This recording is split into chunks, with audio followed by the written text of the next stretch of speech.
Welcome to Marketing Mistakes and How to Avoid Them. I'm Stacey Jones, the founder of influencer marketing and branded content agency Hollywood Branded. This podcast provides brand marketers a learning platform for top experts to share their insights and knowledge on topics which make a direct impact on your business today. While it is impossible to be well-versed on every topic and strategy that can improve bottom-line results, my goal is to help you avoid making costly mistakes of time, energy, or money, whether you are doing a DIY approach or hiring an expert to help. Let's begin today's discussion. Welcome to Marketing Mistakes and How to Avoid Them. Here's your host, Stacey Jones. I'm so happy to be here with you all today and want to give you a very warm welcome to Josh Elledge, who is joining us to discuss his extensive experience working in digital marketing. Josh is a U.S. Navy veteran who became a serial entrepreneur in an effort to solve problems he himself felt he needed help with. Josh's first startup, SavingsAngel.com, grew to having more than 50 employees and grossed more than $6 million in sales with less than $500 in advertising spent.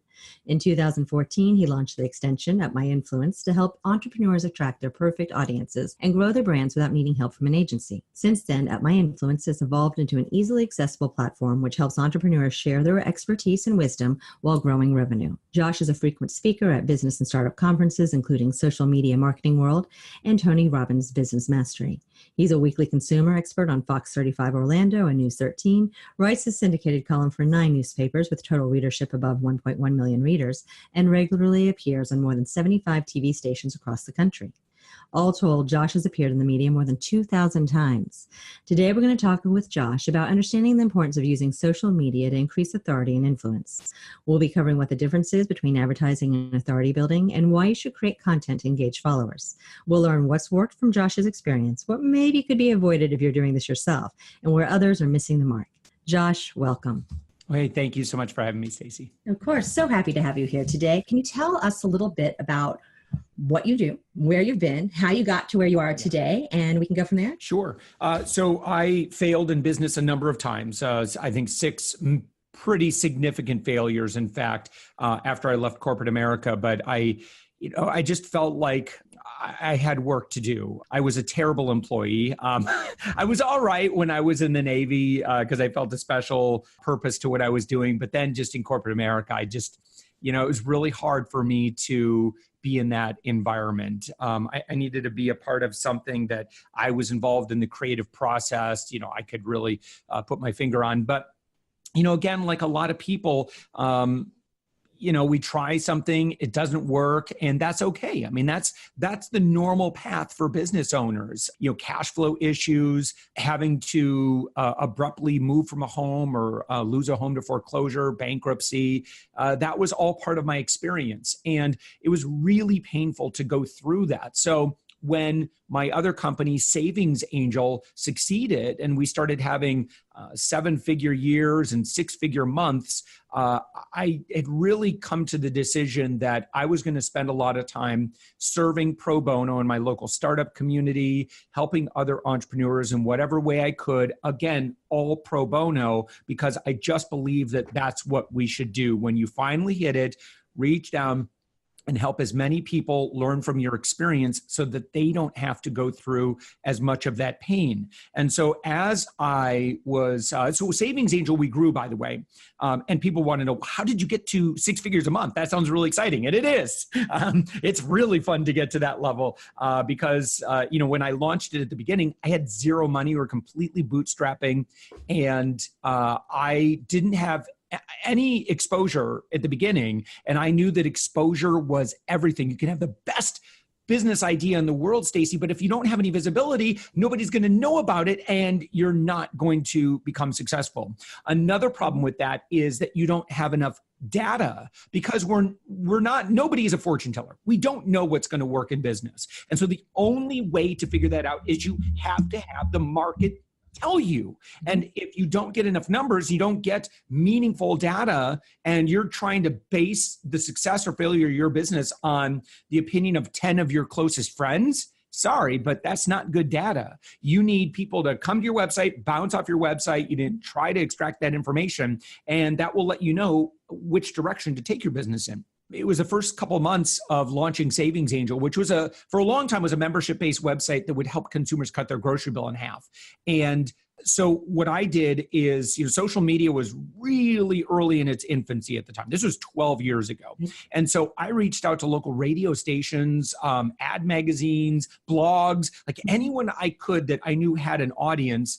And I said, look, I would love to bring value. This is what I can do. I can help consumers cut their grocery bill in half. I'll teach people, exactly like that.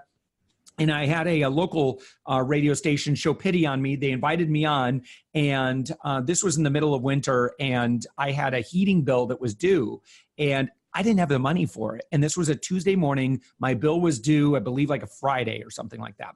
And so I was like, this is my last shot. If this doesn't succeed, I don't know what I'm going to do. I don't want to lose another home. I don't want to have to go and live with my in-laws or my parents again, because that's embarrassing. But I went on air, and for a 3-minute radio segment, at the time, I didn't even know what happened. Like, I was at the radio station, my phone wouldn't, I couldn't connect and see, credit card transactions, not like today, when we have Stripe and all of that. But I went home, and I had actually made several $100s for that 3-minute segment. And that paid my heating bill. And then we made a little bit more money the next day, and people were signing up. And I got my heating bill paid. And, in the years that followed, that turned into a very, very successful business. We were able to help a lot of good people. So all told today, Stacey, I've been in the media over 2,000 times. Yeah. I do syndicated newspaper column, syndicated TV. And locally here in Orlando, Florida, I've been on air over 700 times alone on TV. So as kind of like the local consumer guy. And it's just been such an honor to do that.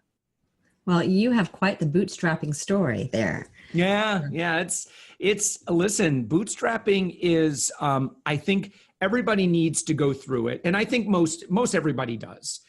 And it's great to get funding, because we've also gotten funding like SBA funding and that sort of thing where it's appropriate.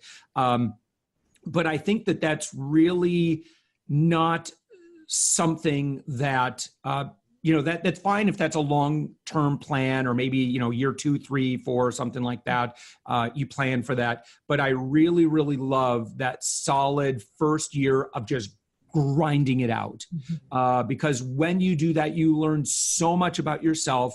Those moments where it's only upon your shoulders. I'm kind of getting into some Ayn Rand Atlas Shrugged stuff here. But you allow the business to succeed or fail based on your own efforts alone. And even if you're just putting out an MVP, a minimum viable product, you're just testing the concept, you're doing market research. You need to do it in a way where you put it all on the line. And when you show that you've put in that blood, sweat, and tears into that, investors, banks, whoever it is, when you go for funding later, they're going to see that, and that's really going to play in your favor. Well, I absolutely agree. I started Hollywood Branded 12 years ago. And in the last couple of weeks, my team has looked at me on several occasions and said, how do you know how to do that? I mean, random things. And all entrepreneurs, if you're going to have a business and you're going to be successful, you're going to figure out how to do all of that, whatever that is, to make it happen. Yeah. So, well, congratulations on this. Yeah. 12 years, man. That is, look, anyone who's been in business for 12 years, I could tell, why your listeners listen to this show.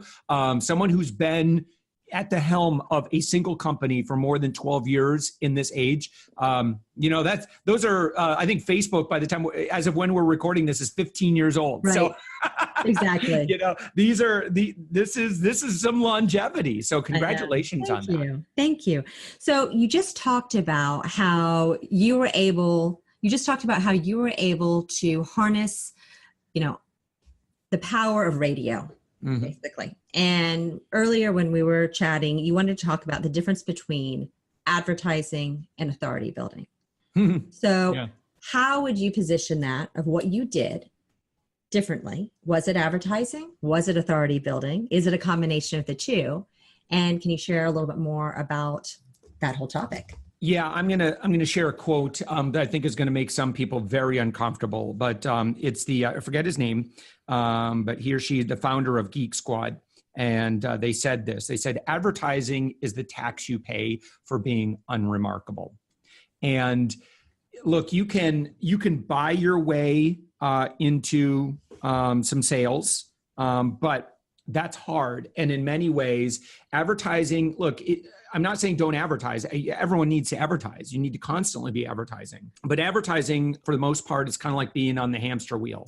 When you stop advertising, that's pretty much it. So we are big advocates for what Mark Schaefer in his brand new book, Marketing Rebellion, which is a fantastic book. And also he talked about in his book, Known, is the value of your authority, the value of your brand, the value of a tribe that goes with you and recognizes that you're something special. And so where does authority come from? It comes from three places today. It comes from, one, did you create anything successful? And I think you and I will talk about this, but I don't think it's enough just to say, well, I'm an expert at being an expert. I think consumers we're past that. And this is the same reason why I think that traditional sales funnels, that's a very risky position to be in when all you are is just a sales funnel. That kind of sales funnel is dying.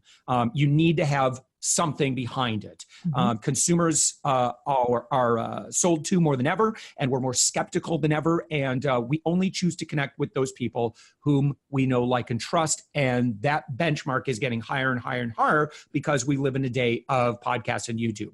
So number one, did you do something? Number two, this is where authority comes from. Number two is your social proof. Can I go to your social media and see, oh, wow, this person, she actually has a pretty big social media audience. I don't want to get left behind. These people must know something I don't.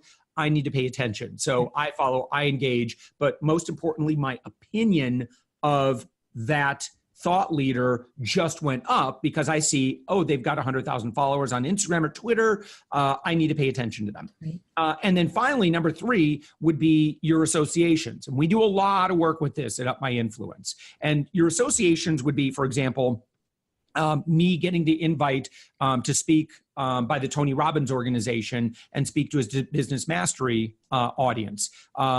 If you look at my speaking experience or bio or whatever, you're going to see that. And if you have a win like that, obviously you're going to let people know.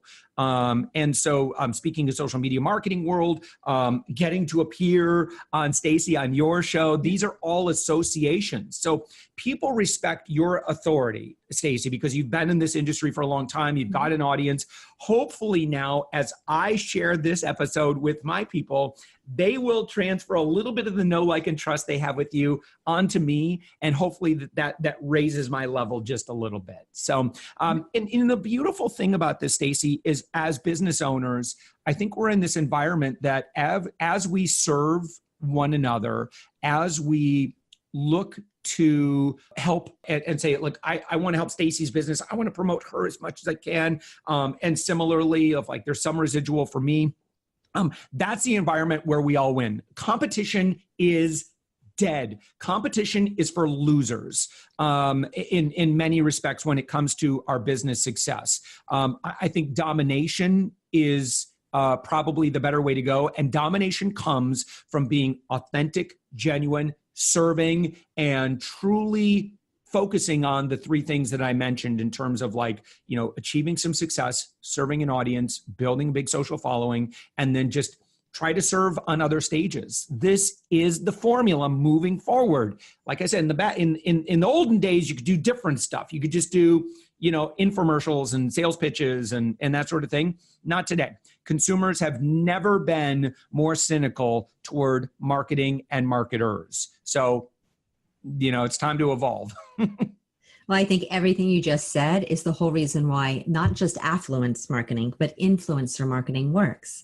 And it's the whole reason why brands are working with influencers in order to gain traction on their own social platforms. It's the same transfer of authority, transfer of credibility, and true genuineness. Sure. And it's been pretty exciting to watch the evolution of influencer marketing over the past 5 years. In the beginning, I think it was, everybody, So today you've got your different levels of influencers, right? You've got your celebrities, you've got your macros, you've got your professionals, and then you got your micros. And there might be another category or two. Those are the four that I use. So in the early days, I think everybody was kind of treated like a celebrity. You know, if there was a brand that like, oh my gosh, I could pay somebody and they could promote me to their 5,000 Twitter followers and we're going to make mega sales. And so, oh, they're charging me $2,000. Okay. And like, we didn't really get it yet. And so today, I think that, you know, we're settling into brands are getting a lot savvier, and influencers, and influencers, by the way, at any level, whether it's celebrity level or micro influencer, are learning their value, they're learning their worth, but they're also learning how to create amazing win-wins. So I love working with a brand, not when they pay me a lot of money. That's nice, but I would much rather co-create an amazing campaign together where they say, we love Josh. We love what he created with us. My audience loves the content that we create. So very native, very authentic, very organic. And listen, very transparent as well. Sure. So everybody knows what influencer marketing is. And so when I talk about a brand, you know, I need to be very honest and transparent with my audience about here's what the deal is. You know, here's the story behind this. Here's why I fell in love with these guys. So yeah, it's exciting. And look, in 5 years from now, Stacey, you're in an amazing position because imagine what is going to happen in terms of influencer marketing versus traditional marketing over the next 5 years. Right now, 2/3 of all marketing is outside the control of your marketing budget and your marketing efforts. So what's happening is because of reviews, social media conversation, you know, just everybody talking about your product, you can't necessarily control that. You can facilitate that, you can work with it, but you can't control that with the exception of giving an exceptional customer experience. That's really the only way that you can influence that is, you know, just giving them the tools and giving them truly great products and service so that they will talk about you over and over again. We talk about brands all the time. And so we're constantly doing that work, but yeah, controlling the message with commercials, that's getting tougher and tougher and tougher. Yeah, everyone's just tuning out and ad skipping. So that's why we love influencer marketing and product placement integrations and content and all of those things that you can do. And of course, leveraging affluence. Yeah. Yep. Yeah. So someone is starting out or they're established and they have a little bit of credibility. What's the first step? Are they just dialing their radio station like you did? Probably not. So no. What do they need to actually do to kind of launch themselves on this pathway? Yeah. So here's what I would do if I were starting brand new today. And the answer I give, by the way, changes every 6 months. And so, you know, if you're listening to this a year from when we recorded it, I would probably adjust this information. But if it were me today, because again, Facebook keeps screwing things up. Social media keeps evolving and changing. Culture keeps changing. Consumers keep changing. At the beginning, when budgets are tight, I want you to be very, very careful about how you spend your money. I blew 25 grand on PR for Savings Angel. It was a big waste of money. And that's really unfortunate that it happened that way. So learn from my experience. That's, by the way, why we launched UpMyInfluence, because I heard so many horror stories of people like, look, I just want to get buzz. I get it. Like, we all want to get buzz. Like, we all want people talking about our thing. And, you can pay people and they can help you with that. There's definitely some things that agencies can do, where they've got a little bit of influence, but you got to be so careful. So what I would do if you've got very, very little budget is, number one, keep listening to podcasts, like keep listening to Stacey's podcast. And I would say number two is, let's say, especially if you are like B2B, is that I would join, like, let's say you're an expert in social media design. Like, you design the best graphic images, and that's your agency, is you just create social media content. So what I would do is, feel free to join all the Facebook groups so you can, always improve your skills and that sort of thing. But I would join all of the Facebook groups, like, let's say they're like realtors or something like that. And so what you want to be is the token social media person in that East Orlando realtors group or something. And you want to just be in that group, and you want to be helpful. Be a good person, give lots of value, share lots of tips, share lots of best practices, review people's social media and give them tips and help them, and just give. All right. And you might be thinking, well, Josh, I'm not going to get paid for that. And if you are, you're thinking way too short-sighted, because what's going to happen is, if you do that for a solid 6 to 12 months and you serve in enough communities, you're going to be set. You will make a full-time income. There's no doubt about it. That's just the way that it works today. You don't have to go nuts on this, but somehow you need to indicate that you are open for business, and that as a professional in your industry, this is how to engage with me.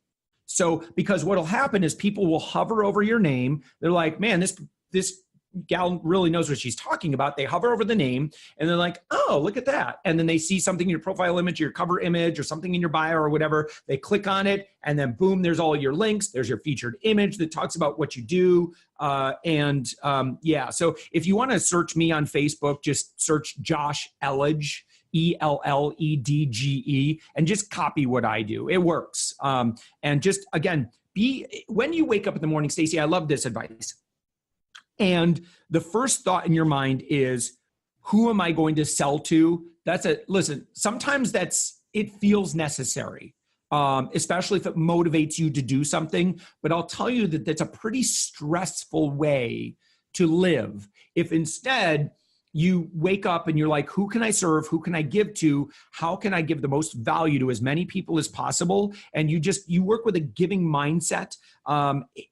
You wake up and you recognize that there's something deeper to why you're on the earth. Like, why are you here? What is the impact that you get to cause? What is your why? What are your core values? And when you live in that, then, it's like the money will come. It really will. And I'm sure you've heard business leader after business leader after business leader say this exact same thing. And you're going to, you could choose to believe me at this level, or you can believe me at this level. It's really up to you. But I'm telling you that mindset about your purpose, it just makes all the difference in the world. Absolutely, it does. I can guarantee that as well. So, okay. So they've gone out. They have created a presence on various social platforms where their competitors are not, and they can stand out and shine and be helpful to other people and serve those communities. What else can someone do?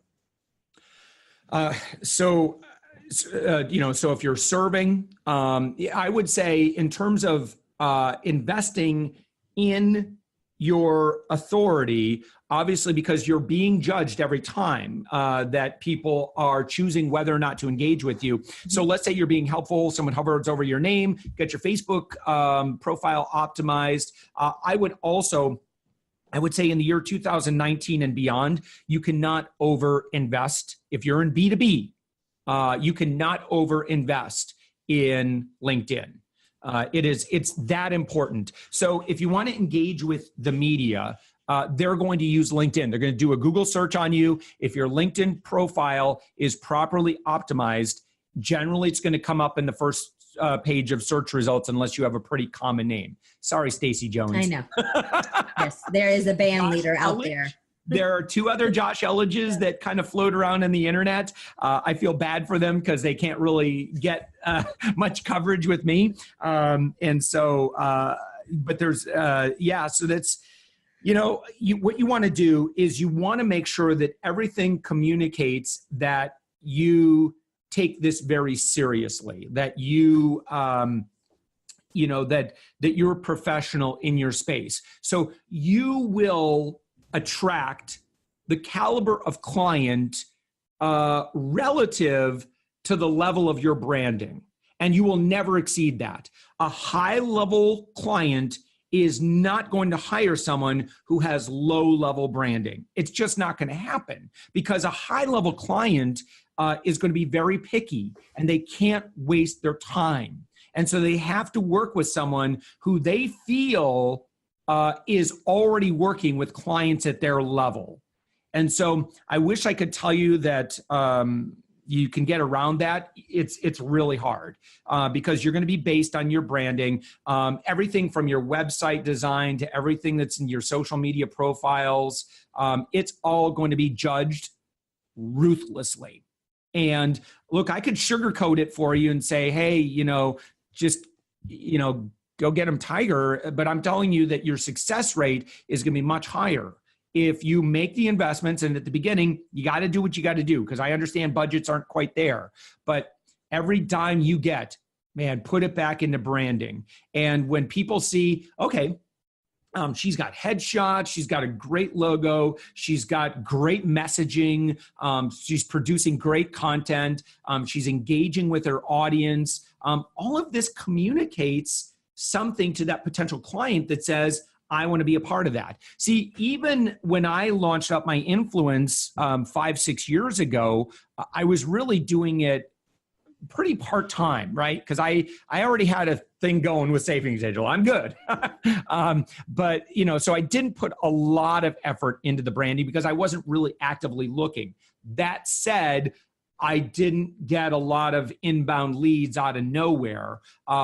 When I started getting more interest in there, we took all of that, just kept on investing it into a branding. And now I can tell you, we just don't have to worry about where business comes from. And it's a really great position to be in. And I have been in that position when you have to stress every day about, where's my next meal? How's my next meal going to get paid for? Like, I've been there. I know what that's like. And I want to let you know, it's going to be okay. You're going to do all right. You're in the right place, doing the right thing, learning from the right experts. Just follow this advice and it will get better. Trust me. And when you go to a conference, and I've been to a conference as a nobody. I've done a lot of conferences as a quote unquote nobody, right? Because we're all somebody. But I've also been to conferences when I've been a featured speaker.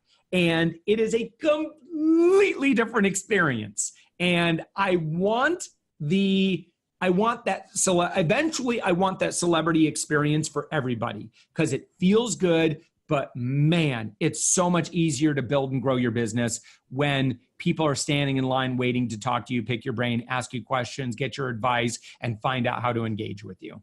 That is fantastic advice, and everything that all of our mothers probably said, of birds of a feather flock together and appearances matter. You are stating again that they truly do. Yeah. Thank you, Stacy. Yeah, it really works. I promise. Okay, so where can people make a bit of a mess of this if they move forward, and how can they not get the results that they want? Yeah, marketers screw this up all the time because what they don't realize is that when you're engaging with audiences, especially like if you want to work within the media, look, you got to take your sales hat and you got to put it on a shelf. If consumers smell sales on your breath, they are going to turn and run. It's kind of like if you've ever been to like maybe a networking event or a mixer of some sort, and you're just kind of like walking around and like some dude comes up to you and he's wearing like I'm going to date myself, Herb Tarlick, WKRP in Cincinnati. He's wearing kind of like that used car salesman kind of jacket or whatever. And all of a sudden, he's probably got bad breath too, but he just goes into robo sales mode. How does that feel as a human, as a person? How does that feel to be treated so thoughtlessly that you're nothing but a potential lead or sale to that person? It feels lousy. And so that should give us a clue, because we're all, chances of vast majority of people listening to this, we're business owners, but we're also all consumers. And so it's really important that we engage with people at the level exactly how we would like to be engaged with. And so what that means is, do you want to be sold to? Nope, we don't. Do we mind being informed? Yeah, that's okay. Like, I want to know what people do. Like, what do you guys do? Like, that's cool. Just inform me, but you don't need to go into the sales pitch. Like, I'm good. Like, I'm smart, and Stacy, you're smart, and everybody listening to this, we're all smart. We have to treat our audiences like they are brilliant, at least at our level of intelligence on up. And here's the thing. This is really fascinating. Consumers, we all pride ourselves on the ability to read people. We all think that we can read people better than anybody else. Like, at least we're above average.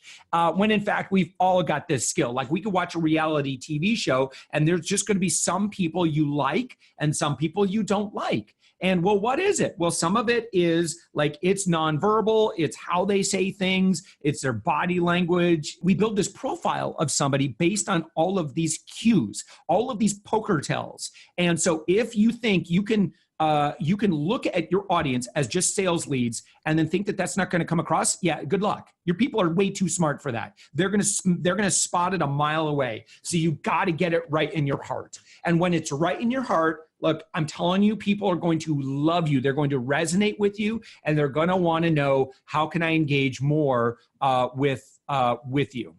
Yeah. So you gotta just take a break. So give value, inform, tell stories about what you do, but let people take that next step. You really, like, the dating metaphor, I think, is so completely appropriate for sales and marketing. And that is that, you don't go on a first date and ask for someone's hand in marriage. That's a little creepy, right?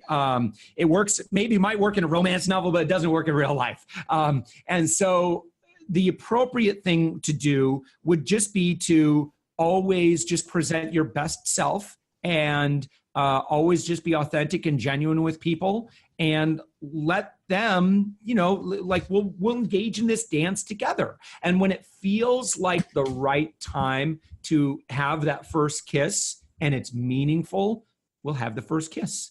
When it feels like it's the right time to say, I'd love for you to meet my parents, like, you'll know if you're truly being attentive to your audience or to your potential client. You'll know if you're following their cues when it's appropriate to do that. And if you do it too early, it's pushy and it's icky. And you're going to find out that people keep breaking up with you. And it's like, what? And chances are people keep breaking up with you. There's something wrong there. Might be something wrong with your product or service, but generally probably has more to do with you. Earlier, when we were chatting and sharing, you had mentioned that there's such a high importance in creating content that you can share with your audience. Yeah. Can you share a little bit more about that with our listeners today? Yeah. So I went to college for family science, even though I've kind of become, known as this, thought leader or whatever in working with the media and communicating to audiences. My background is in family science. Like, I study relationships. And so one thing that I learned in terms of building relationships is that quality time generally is overrated and quantity time is underrated. And so people think that they need to have if I go to Disney World with my kids, yeah, it'll create memories or whatever. But you know what? Kids just like hanging around with you. And as long as you're showing them attention, that's good. That's kids are going to use that, and they're going to build, that's going to be good for that development and that relationship. And so, when you just spending time with my wife, even if we're, just walking on a walk together, that is good for our relationship. And so your audience, what you need to do is you just need to spend time together. So how do you do that? Well, you do that by producing content. Give them opportunities to spend time with you. And if you're not producing content, how's that going to happen? If you're saying, look, I'm going to spend time with you, but the only way for you to do that is you need to pay me money. yeah, good luck with that, because they're not going to want to spend time with you because they don't know you very well. And so you need to be, I think the goal is to be omnipresent, is to be everywhere. And again, at the beginning, that's really tough, but you do what you can do. My suggestion is that you pick one platform and you put everything you've got into it, whether it's podcasting, YouTube, producing written content, social, pick a single social media platform and you dominate that social media platform. You pick one and you put everything you've got into that one platform and you keep on going when everybody else quits. Okay. We have clients that are big time YouTubers. And, there was a time, you go back a few years ago, when they were producing 3 videos a week. And even today, they've got maybe 100 views on those videos. But they kept at it. And, 4 months later, they've still got maybe 100, maybe 200 views on those videos. 6 months, a year into it, now they're starting to get maybe 1,000 or more views per video. And then a year and a half, 2 years later, now they get 50,000 to 100,000 to 500,000 views per video. Well, what happened? They just kept on going when everybody else quit. They got better at what they do. That's important. But they just stayed in the game. Everybody, I'm sure you've heard this. Everybody always quits too early. Some things you need to pivot for sure. But you won't know that until you really, really, really, really, really put it out there. Well, and what's also so fantastic is if you are putting all of that time and money and energy into that single platform, when you do have some air and you have some room to come up or get some help, all of those platforms can be extended. It's easy to chunk everything together. And now you have awesome content that can be repurposed and you don't have to reinvent the wheel. I hear you. At the beginning, I know it's stressful to feel like I got to do this, and this. It's okay. Like Rome wasn't built in a day. You're going to be able to hire people in the future. Right now, pick one thing, dominate it, master it, and just laser focus. And all the other stuff's going to come. It really will. And how have you seen all of this evolve, and where do you think it's going? I mean, I know you said earlier that, we're not going to have traditional advertising and marketing that we know of today in 10 years to come, but where is affluence marketing going? So if you've just been relying on some little Facebook ads hack to become successful, and that's your meal ticket, that's not going to cut it, because Facebook can make one algorithm change, bam, gone. And then you got to try and find your next little trick. So if you are respected as an authority and people know, like, and trust you, and you've got an audience that comes with you, look, you can be completely platform agnostic. And I really think that ultimately we should be platform agnostic, and that we put all of our effort into building our brand and our expertise, our platform. And so if some new social media thing comes about, all you have to do is, because you've built up these audiences in these other places, maybe you got a big email list, maybe your blog gets a lot of traffic, you add all of that up and say, hey, come on guys, we're going to go do this, like whatever that new thing is. Like, it's going to be really easy for you. If you've, just been kind of poking around at different things and, you really haven't focused on giving value, it's going to be tough. So, to those of, to my fellow podcasters who are only just interviewing, like, that's good. Like, that's a great way to get started. But I think you want to, you want to invoke and infuse your own wisdom into that platform, so that people can say, man, Stacey, or not you, Stacey, you do a fabulous job. Obviously you're very, very talented. But I've been interviewed by some people, and it's great. Again, you get started in whatever way you can. But eventually you really want to hone in on one very specific niche and dominate that niche. Try to go to the blue ocean if you can, where there's no, enough infighting and stuff, because again, I think competition is for losers. And just give, and start using that platform and saying, this is what I want to be known for. And I am going to be the person when it comes to this very specific call to action. Yeah, that's awesome. And I can relate. I actually hit over 100 podcasts before I actually turned this into an interview series. So Wow. I Yep. did all of these solo. Mad respect. Yes. Mad respect. 100 episodes of teaching. That's a lot of work, my friend. It's a lot of work. And I decided that enough of hearing from me. And I wanted to have our audience be able to actually listen to other experts that I really respect in this whole world Wonderful. of advertising. Now you got that one, like you've got collaboration, you got people working together for a common purpose. It's beautiful, Stacey. Yeah. I love what you've created. Thank you. So is there anything that you can share with our listeners? How can they learn more about you? How can they learn more about UpMyInfluence? How can everything? What would you like them to do?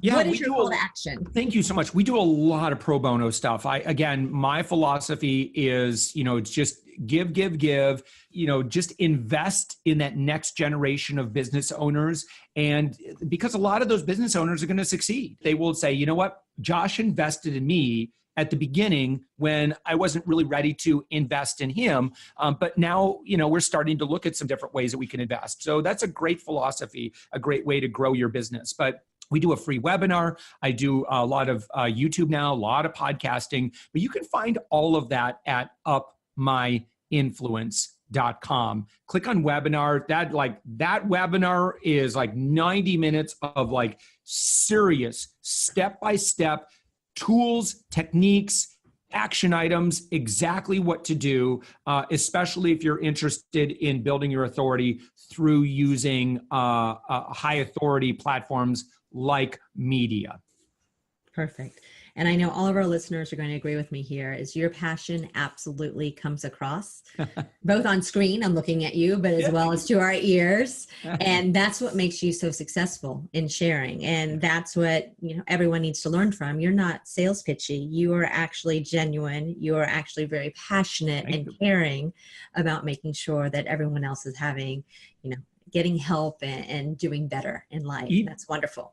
Even in audio, you can hear my cheeks blushing right now. I don't know what that sounds like, but I'm sure there's a sound to it.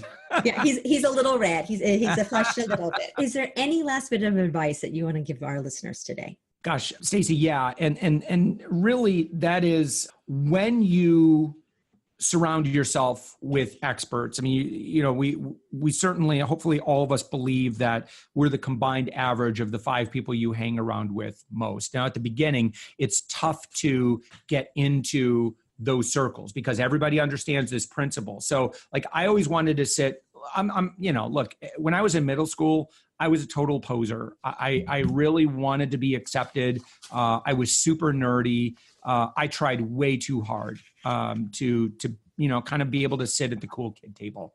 And one thing that I learned eventually is that, it's not enough to try to fake your way there. It's far better to just be a good person and just be a genuine person. And, the best way to get into these circles is to serve your way in.